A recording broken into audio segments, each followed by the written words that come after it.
Hi everybody, it's Joe Krug from Finsweet. Welcome to the Class Adder tutorial series. What is Class Adder? Why did we make Class Adder? And how can you benefit from Class Adder? This is what we're going over in this video. It's the overview, it's the intro. If you have no idea what this is the video to start with. In the most simple terms possible, Class Adder is a tool to add or remove a class from an element. You can trigger the adding or removing of that class on click, hover, scroll into view, scroll out of view, or page load.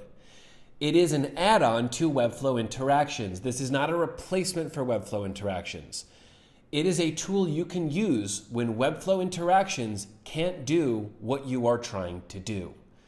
Why did we make it? Why are we doing this? We're doing it for you. We're doing it for the community. This has been a wish list item. It's in the backlog. People need and want they need to add classes to elements. It's just something that if a client asks for something or you want something special, you need to do it the way you want to do it. So if Webflow interactions can't support that, it's very likely that this Class Adder tool can. This is the Class Adder tool. It allows you to set up triggers. It allows you to create actions on those triggers, and then it generates JavaScript for you.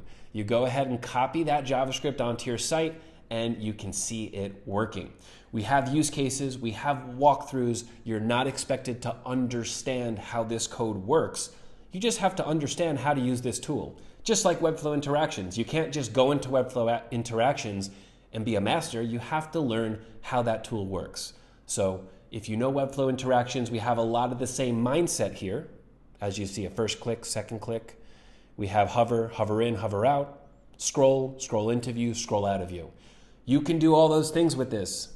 Fill out the form and see your code right for you. Awesome. If you're still curious as to why you would use this and why you can't do everything with Webflow interactions, this will show you why. Let's say I'm on the hero and I want to use that as my trigger. I'll go ahead and create an interaction. I will create a trigger of mouse click, and on first click, I will start an animation, and I will go and create a new timed animation.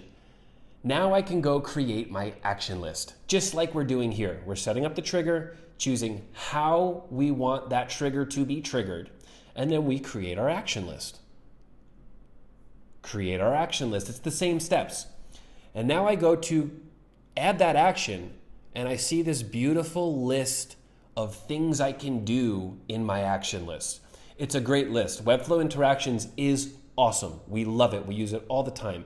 And if you can use it, if your action is on this list, if you want to move or you want to change opacity or you want to change the background color, use Webflow interactions. That's what it is made for. If the thing you want to do is not on this list, that means Class Adder could work for you. If you want to change overflow or background image or any CSS style that's not on this list, you can make that happen with Class Adder. So again, this is an add-on to Webflow interactions. It is built for when you can't do what you need to do. We have a bunch of tutorials and use cases, useful ones, functional ones, fun ones, interesting ones. Go through these, understand how it works, and then using this tool will be very easy. Let's keep going. Please go ahead. Let's check out use case 1 and enjoy Class Adder. Thanks. That's effing sweet.